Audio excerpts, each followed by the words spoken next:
मित्रांनो, ही निवडणूक देशाची निवडणूक आहे आणि हिंदुस्थानच्या इतिहासामध्ये ही निवडणूक गेली 70-75 वर्षामध्ये अशा वेळेस होतीये ज्या वेळेस तुमचं आमचं दैवत गेली 500 वर्षामध्ये तंबूमध्ये असणाऱ्या प्रभू रामाचं मंदिर या ठिकाणी अयोध्येमध्ये भव्य बांधलं गेलं।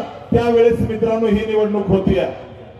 मित्रांनो, आपल्या सांगायला अभिमान वाटतो की या देशाच्या इतिहासामध्ये पहिल्यांदाच आपल्याला एक कर्तबगार या ठिकाणी एक कर्तृत्ववान पंतप्रधान भेटले, नरेंद्रजी मोदी। त्यांनी या देशाचा त्या ठिकाणी विकासाचा आलेख एका वेगळ्या उंचीला नेऊन पोहोचवला।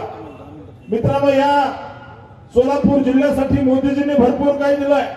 आपण ज्यावेळेस पंढरपूर कडून पुण्याला जायला निघतो त्यावेळेस आळंदी पासून पंढरपूर पर्यंतचा माऊलीचा पालखी मार्ग या ठिकाणी नरेंद्रजी मोदी आणि गडकरी साहेबांनी दिला। या पंढरपूरला जोडणारा त्या ठिकाणी तुकोबरायचा पालखी मार्ग 1000 कोटीचा हा त्या ठिकाणी नरेंद्रजी मोदींनी दिला। आपण जर पाहिलं तर मंगळगडावरून जो आपण सोलापूरला जातो तो रस्ता सुद्धा मोदीजींनी दिला। मित्रांनो, इतकंच काय तर या पंढरपूरला गेली अनेक वर्ष 70-75 वर्ष या जिल्ह्यातील नेत्यांनी खुर्च्या उभवल्या, परंतु पंढरपूर फलटण जो माळशिरसवरून रेल्वे मार्ग येतो तो रेल्वे मार्गही करू शकले नव्हते। प्रधानमंत्री मोदीजींनी आणि राज्य सरकारने या ठिकाणी पंढरपूर फलटण रेल्वे मार्गाला सुद्धा मंजुरी दिली। मित्रांनो, हे मोदीजींच्या काळामध्ये झालंय। मित्रांनो, आपल्याला सांगताना आनंद होतोय या ठिकाणी सोलापूर जिल्हा हा मोठा जिल्हा आहे, परंतु दुर्दैवाने गेली 70-75 वर्षामध्ये या सोलापूर जिल्ह्यामध्ये शिंदे साहेबांनी खासदार झाले, आमदार झाले, मंत्री झाले, मुख्यमंत्री झाले, केंद्रीय गृहमंत्री झाले, परंतु या सोलापूर जिल्ह्याला या ठिकाणी यांनी विमानतळ करू शकले नव्हते। मोदीजींनी त्या ठिकाणी सत्तेत आले आणि सोलापूरच्या विमानतळाचं काम अंतिम टप्प्यात आहे। येत्या ऑगस्ट महिन्यामध्ये सोलापूरचं विमानतळ सुद्धा सुरू होत आहे। मित्रांनो, हे नरेंद्र मोदीजींचं कर्तृत्व आहे। मित्रांनो, एक ऊसतोड कामगाराचा मुलगा, एक सामान्य परिवारामध्ये जन्माला आलेला माझ्यासारखा कार्यकर्ता संघर्षातून इथपर्यंत आलाय आणि आपल्या सगळ्यांना सांगतो की मी या ठिकाणी संघर्षातून पुढे आलेलो कार्यकर्ता आहे। माझे वडील आमदार, खासदार, माजी मुख्यमंत्री किंवा माजी उपमुख्यमंत्री नव्हते। माझे वडील किंवा माझे काका कोणी त्या ठिकाणी सत्तेमध्ये नव्हते। माझ्या माय बापाने ग्रामपंचायत निवडणूक सुद्धा लढवली नाहीये। या ठिकाणी संघर्षाने कष्टाने इथपर्यंत आलेलो कार्यकर्ता आहे। एक शेतकऱ्याचा मुलगा खासदार व्हायला लागलाय, त्यामुळे काही लोकांना मळमळ होणं ठीक आहे। काही लोक माझा अपमान करतायत, काही लोक मला त्या ठिकाणी अतिशय उर्मट भाषामध्ये बोलतायत। मित्रांनो, ही पंढरपूरची स्वाभिमानी जनता आहे आणि पंढरपूरच्या स्वाभिमानी जनतेनं 2009ला जे कोणी आज अतिशय उर्मट भाषेमध्ये मला शिव्या देत आहेत, मला ज्या ठिकाणी अतिशय माझा अपमान करतायत, या पंढरपूरच्या स्वाभिमानी जनतेने 2009ला या ठिकाणी पंढरपूरची जनता काय करते हे दाखवून दिलेलं आहे। मित्रांनो, या ठिकाणी स्वर्गीय भारत नानाला त्यांच्या स्मृतीला अभिवादन करतो। मित्रांनो, या पंढरपूर तालुका मंगळवेढा तालुक्याची स्वाभिमानी जनता निश्चित संघर्ष करणाऱ्या कार्यकर्त्याच्या मागे उभा राहते।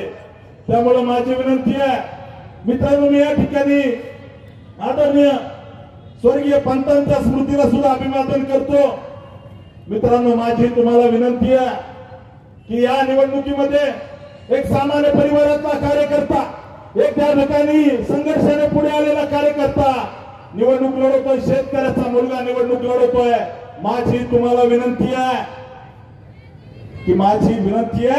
तुम्ही मला 5 वर्ष खासदार करा। तुम्हा सगळ्यांना शब्द देतो, या सोलापूर जिल्ह्याला 25 वर्ष पुढे घेऊन जाण्याची धमक माझ्यामध्ये आहे। मित्रांनो, मी माळशिरस तालुक्याचा आमदार आहे। तुमच्या सगळ्यांचे पाहुणे रावळे मित्र परिवार माळशिरस तालुक्यात आहे। कुणालाही विचारा आमदार राम सातपुते काय आहेत। मित्रांनो, कुणालाही माळशिरस तालुक्यामध्ये विचारा आमदार राम सातपुते काय आहेत। मित्रांनो, आमदार राम सातपुतेने त्या ठिकाणी प्रस्थापिताच्या बंगल्यावर जाऊन त्या ठिकाणी मुजरा घातला नाही, म्हणून काही लोकांच्या त्या ठिकाणी काही लोकांना मळमळ व्हायला लागली आहे। मी माळशिरस तालुक्यामध्ये जवळजवळ 1000 कोटींपेक्षा जास्त रुपयाचा निधी माझ्या माळशिरस तालुक्यामध्ये विकासासाठी आणला, म्हणून काही लोकांना त्रास व्हायला लागलाय. मित्रांनो, माझ्या माळशिरस तालुक्याची 22 गावं दुष्काळी होते, कधी त्या ठिकाणी पाणी आलं नाही, परंतु मी त्या 22 गावाला पाणी आणण्यासाठी फडणवीस साहेबाला शब्द टाकला, एकनाथ शिंदे साहेबाला शब्द टाकला. 937 कोटी रुपयाचं टेंडर त्या ठिकाणी निघलं आणि भविष्यात काम सुरू होईल. मित्रांनो, या ठिकाणी आपल्याला विनंती करतो की आपण कुणालाही माळशिरस तालुक्यातल्या सामान्य जनतेला फोन करा. राम सातपुते काय आहे हे तुम्हाला जनता सांगेल. मित्रांनो, या ठिकाणी आपला मनसेचा कार्यकर्ता कुंडलिक मगर आहे, कुंडलिक राजे मगर, आमच्या माळशिरस तालुक्याचा. तुम्ही कुणालाही विचारा की माळशिरस तालुक्यामध्ये मी काम कसं केलंय, हे कार्यकर्ता म्हणून काम केलंय. सावंत साहेब, आपण त्या ठिकाणी राज्याच्या मंत्र्या तुमच्याच मदतीने मी माझ्या माळशिरस तालुक्यातल्या 3000 लोकांचे 1 लाखापासून 25 लाख रुपयाचे ऑपरेशन मोफत केले. मित्रांनो, दिवस रात्र लोकांसाठी उभा राहिलेलो मी कार्यकर्ता. अनेक समाजाचे प्रश्न मी सभागृहामध्ये उठवले. मराठा समाजाचा आरक्षणाचा प्रश्न असो, वडार समाजाचा प्रश्न असो, लोणारी समाजाचा प्रश्न असो, कोळी समाजाचा प्रश्न असो, या छोट्या छोट्या घटकाला न्याय भेटला पाहिजे याचा आवाज मी विधानसभेत उठवला. मित्रांनो, तुमच्यासारख्याच घरामध्ये जन्माला आलोय, तुमच्यासारख्या जिल्हा परिषदेच्या शाळेत शिकलोय, तुमच्यासारख्याच एसटीने येऊन जाऊन मी माझं कॉलेज पूर्ण केलंय. माझी तुम्हाला विनंती आहे, ही निवडणूक एका राजकन्याच्या विरोधात शेतकऱ्याचा मुलगा निवडणूक लढवतो. मित्रांनो, सोन्याचा चमचा तोंडात घेऊन हा राम सातपुते जन्माला आलेला नाहीये. माझ्या आई वडिलांना या सोलापूर जिल्ह्याच्या मातीमध्ये ऊस तोडायचं काम केलं. मित्रांनो, एका ऊसतोड कामगाराचा मुलगा खासदार होतोय म्हटल्यावर काही लोकांना त्रास होतो. आम्ही ग्राह्य धरू नये. मित्रांनो, विरोधकांनी केलेल्या टीकेला मी उत्तर देत बसणार नाही, परंतु तुम्हा सगळ्यांना या पांडुरंगाच्या साक्षीनं, छत्रपती शिवाजी महाराजांच्या साक्षीनं मी शब्द देतो की मित्रांनो, माझ्या आई वडिलांना या सोलापूर जिल्ह्यामध्ये ऊसतोड कामगार म्हणून काम केलंय. तुम्हा सगळ्यांना शब्द देतो की येत्या 5 वर्षामध्ये मी त्या ठिकाणी तुमच्या सगळ्यांचा सालगडी म्हणून या सोलापूर जिल्ह्याची सेवा करेल, तुमच्या घरातला माणूस म्हणून सेवा करेल. आम्ही मित्रांनो शब्द देतो. माझी तुम्हाला विनंती आहे की येत्या 7 तारखेला हिंदुस्थानच्या प्रधानमंत्र्यांना, ज्या प्रधानमंत्र्यांच्या नेतृत्वामध्ये गोर गरीब सामान्य वंचित घटकाचा विकास झाला, त्या मोदीजींना पुन्हा एकदा पंतप्रधान करण्यासाठी आपण या सोलापूर जिल्ह्यातून मला मतदान करावं. आदरणीय राजसाहेबांनी भूमिका स्पष्ट केली, या हिंदुस्थानला मोदीजींशिवाय पर्याय नाहीये. या भारतामध्ये काश्मीर पासून कन्याकुमारी पर्यंत जर हा देश सुरक्षित ठेवायचा असेल तर मोदीजींशिवाय पर्याय नाहीये.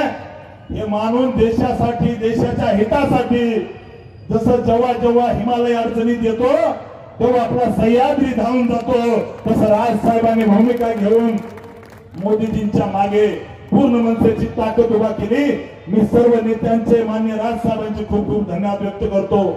मित्रांनो, येत्या 7 तारखेला कमळ चिन्हासमोरील बटन दाबून आपण मला आशीर्वाद द्यावे ही मी विनंती करतो. मित्रांनो, उद्या हिंदुस्थानचे प्रधानमंत्री माननीय नरेंद्रजी मोदी सोलापूरच्या होम मैदानावर दुपारी 12:30 वाजता येत आहेत आपल्या सगळ्यांना भेटायला.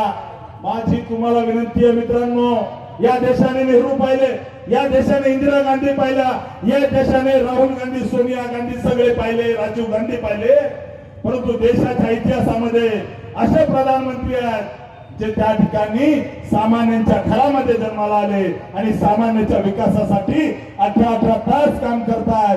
त्या मोदीजींच्या स्वागताला तुम्ही सगळ्यांना यावं एवढीच विनंती करतो आणि थांबतो. धन्यवाद. जय हिंद, जय महाराष्ट्र. गोविंद शिल्प घेऊन येत आहे 79 ट्विन बंगलोचा भव्य दिव्य पंढरपुरातील एकमेव प्रकल्प.